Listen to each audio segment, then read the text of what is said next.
Hello everyone, Mahinder from Endeavour Education and Migration Services again. I'm going to discuss Northern Territories State Nomination Program for Financial Year 2024-2025. If you're watching my video for the first time and if you haven't followed us so far, please hit that follow button. If you're watching us on YouTube, subscribe to our YouTube channel. Like and share this video if you think it is helpful to you or your family or any of your friends. So let's get started.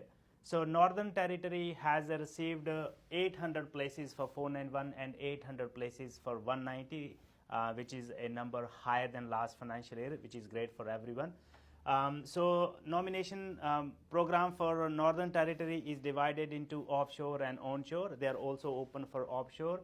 I'm going to briefly touch on offshore first and then explain onshore program in detail. So for offshore, there are three streams: a priority occupation list stream, and then you have a Northern Territory stream, and then we have Northern Territory offer stream. For you to be eligible for offshore stream, you must be located offshore. You can't do interstate files for Northern Territory state nomination, and you must have at least 2 years of post-study work experience, and your occupation must exist in Northern Territory's occupation list if you're applying from offshore. Let's look at the onshore eligibility criteria. So for onshore, there are mainly two streams: eligible Northern Territory graduate stream, and another one is other non-Northern Territory resident stream. So under eligible Northern Territory graduate stream, the criteria says you must have studied 2 years of qualification in Northern Territory, and you must have a stay of a minimum 6 months after finishing your study. Whether you are on 485 visa or you are on bridging visa A for 485 application. And you must have done efforts to find a job. That is very, very important point. You must demonstrate in your registration of interest and state nomination application you have made your best efforts to find a job in your nominated or closely related occupation. For 491, they are not looking for you to stay in Northern Territory for 6 months. Even if you have just graduated, you can still apply, but you are still required to show them that you have done efforts to find a job in your nominated occupation or closely related occupation. Now, let's move on to other Northern Territory resident stream.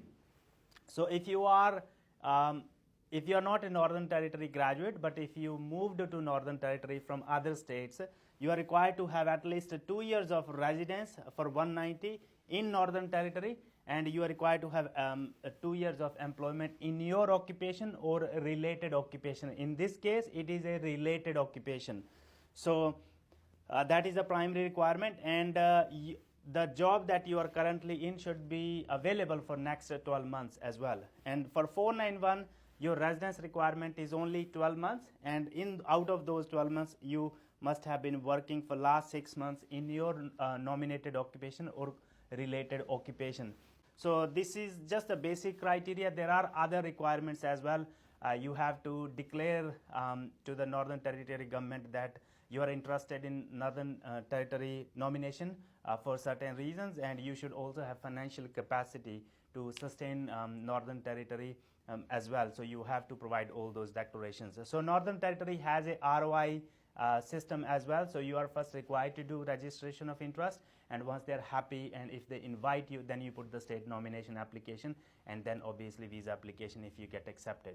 So if you guys have any questions, if you think whether you are eligible or you're not eligible, if you have any doubts, you want to discuss your options, please reach out to us on the given number. You can give us a call, or you can also head to our website mentioned on the screen, and you can book consultation from there. Thank you.